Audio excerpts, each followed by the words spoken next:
It's time for the movie rating. Tonight's victim is actor Adam Hicks, that is known for his role as one of the saviors in the Walking Dead TV show and playing as I Am Wrath. Hello. How you doing, buddy? Staying alive. Wait, that's never mind. What's up?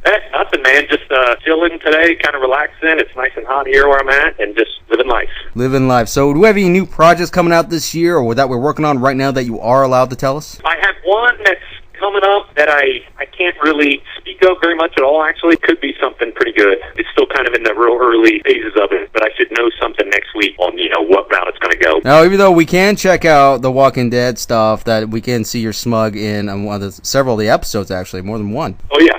Yep. 6 episodes, season 9. I did 2 episodes and then 4 episodes in season 8. It was a blast. Now, when you got that role into that TV show, was the mentality a little bit different for you? I mean, this is pretty big, and you can imagine that people would be starstruck or maybe get nervous or just simply fumble around in terms of their part, regardless if it's a big role or a small role. I mean, was the mentality a little bit different for you on this one? It was a little bit. Me and my wife, we've been big fans of it even before I was in it. First episode I was on, and we were at the Kingdom, and I mean, it was like walking in, and it was kind of surreal. So, once you kind of just relax a little bit and just kind of go with it, then, your nerves kind of calm down a little bit, and you just kind of get into your role. But it's very neat getting on the sets of, different, the Kingdom, Hilltop, whatever. Yeah, it's pretty interesting, the fact that here you are. I mean, it doesn't matter what kind of role that you are. The fact is that you're being a part of some kind of its own history, regardless of what it is, even if you're just there for 1 scene, 2 scenes, and then eventually die or whatever. The fact is that here you are, you've kind of made your own little mark, like in terms of futuristic type shows and film as well. Hey, absolutely, and it definitely does help having that on your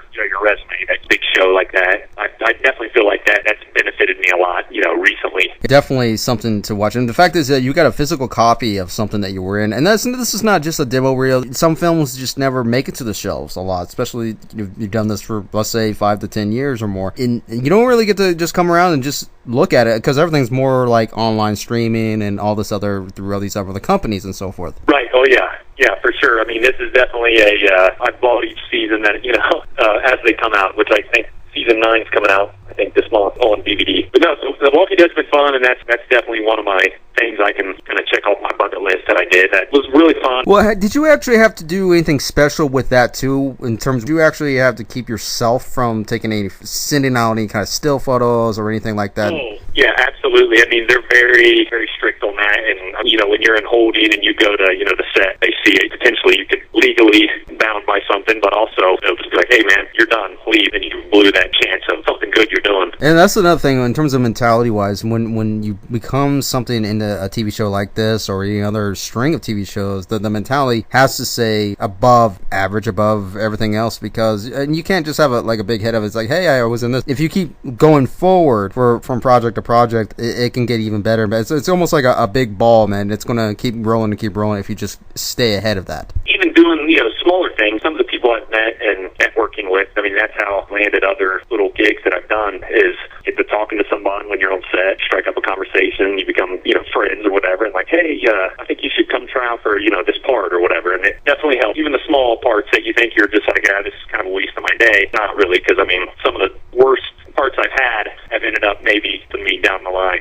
Yeah, and some people rather keep those parts in the past or something, and my opinion is I don't think you should. Even if it's a bad role or whatever, the fact is you learn from it from yourself, for one, from just viewing it, and not just by hearing from reviews and the audience. Plus, you can learn from the audience as well, because, of course, you can't make everybody happy, but you can take notes. It's like, okay, what could the audience possibly want from the type of role or type of actor that you are? Exactly. Now, do you think that actors are actually institutionalized instead of continuing to grow in today's film industry? I think so. It seems like everything's so boxed in now in terms of every time a release happens, actors can't really be out there as what they used to be anymore. It just seems like they're just so enclosed. It's like very tight space for regards from role to role, from here to point A to point B, done, keep going. Right. Yeah, and I mean, some of that's just not being able to talk, which kind of stinks, about some of the stuff you're working on, that there's certain times when you can say, like, yeah, I'm in this, and this is happening here, and that definitely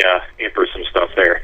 How do you feel about doing this type of being institutionalized yourself? Do you consider yourself being institutionalized as well, or do you think you're outside the independent way? I have another job on the, that I do too, so it seems like I feel like I got a little bit more of a force to kind of have more of a balance with it. I don't think I am as much right now just because I'm not acting and doing things, but it's still doing my day job too. So Do you feel like you still have to keep practicing even between from your day job and this? yeah, I do, and but a lot of roles I do have been more action type characters and whatnot. It's helped with being a police officer and learning. I know how to be a police officer, so if you're a police officer in a movie or somebody that's handling a weapon or whatever, that's definitely helped me a bunch. Oh, there's absolutely nothing wrong with that, though. Even if you were from a security guard or whatever, the fact is you have actual real experience. You don't need to really train specifically for this, only for the role itself, because you can extenuate from that. You can add to that. You can actually add an additional flavor to that role on top of that experience. Sure. Yeah, and I think that's what's appealing to them sometimes is not going to show me to keep your finger on the trigger during just little things that you might, me as a police officer, notice in some movies. We're thinking like, man, that's not really how it would work. It seems like lately they're calling for more people with like true. Even like you said, security, whatever, you're used to handling a firearm or whatnot, that helps him out a lot because that's one less thing they got to be watching to make sure you do and don't do. Which area or areas do you think actors can be liable or less liable and more of a liability? Prior life experience it helps a bunch, comes into like your role. I believe any actor would agree. Anything they've done and then bring it into your job or whatever you're doing, like past experiences. Acting is not exactly the way to really go full force in terms of an ongoing full-on day-to-day paying job unless you get really, really big gigs. But having to have that job security, so to speak, you can either put some money into your own aspect of acting or special training for whatever the roles that you want to do and then further enhance it yourself. Right, absolutely, for sure. That's a really good point. And the fact is that every day, as it keeps going and keeps going, it does get harder, especially when you got a family. It makes it even more harder because then you got to go away, and then it's just, there's so many things. That's the thing. Has it ever occurred to you, like, when having to deal with this kind of stress, do you think it affects your acting in a different way, or do you think this should help you out more? It does, and it is hard because, The Walking Dead's home down in Georgia, and it's about a 9-hour drive if I drive or if I fly down or whatever, but it is hard being away. I'm kind of a homebody anyways, and my kids think it's cool, and my wife does and everything, but it's still hard, because they have their life. They have to pick it up and heading down to Georgia for a week or whatever. We get by. We understand each other, but it is hard going away after times and going out of state and being that far away, by yourself. Do you think it's best to actually practice adaptation when it comes to this part, having to deal with this when you're not with your family, in a way by yourself, and you got to deal with all this stuff going on through your head? And do you think you kind of have to counsel yourself in order to get to this? Yeah, absolutely. And you kind of get into notice just working with some big name actors and whatnot.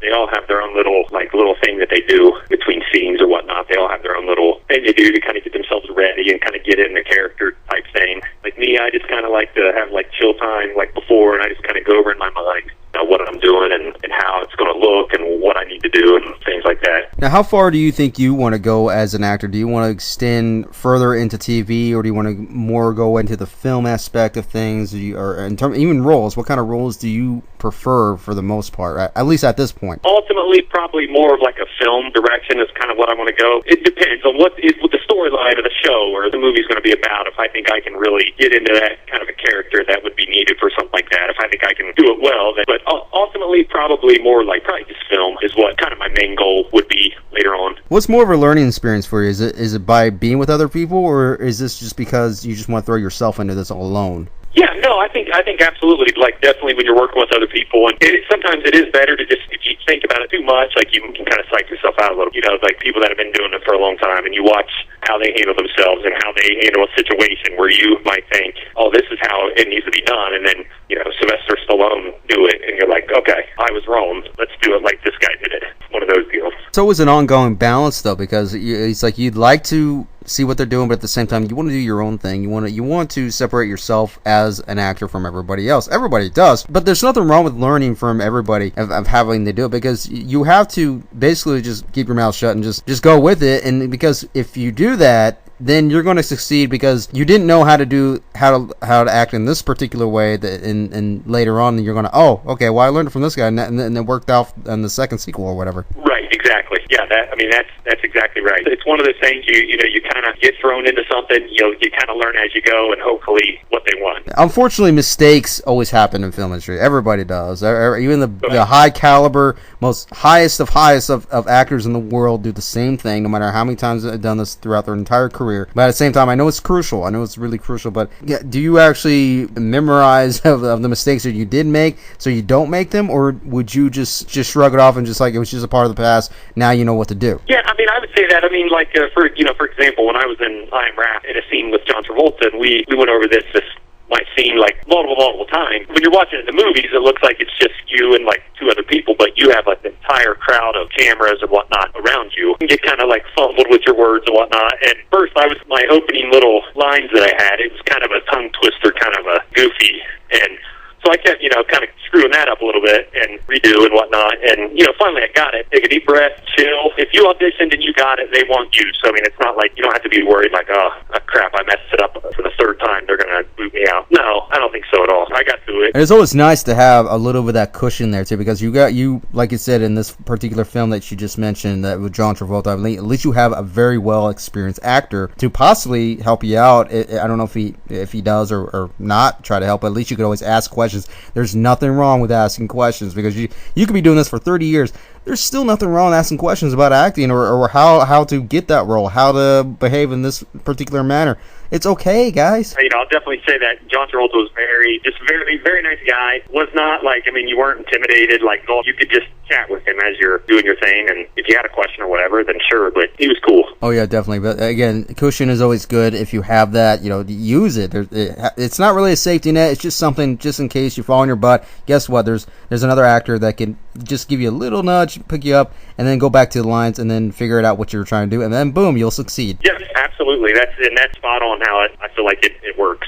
Well, go ahead and plug in any websites, any links that we can check out right now that you're involved in. I'm doing called the Living Dead Weekend, and it's in Evans City, Pennsylvania. It's where the original Night of the Living Dead was filmed. George Romero, 1968 film. They have a lot of the characters from that, and I'm going to be there with a table, and anybody that's close to that area, come stop by for sure and introduce yourself, and I'll be happy to meet you. September 27th through September 29th, and it's the Living Dead Weekend. It's in Evans City, Pennsylvania, which is right outside of Pittsburgh. That's where the whole zombie thing started, so a fun time for sure. Well, there you have it, everybody. That is actor Adam Hicks. Thank you very much.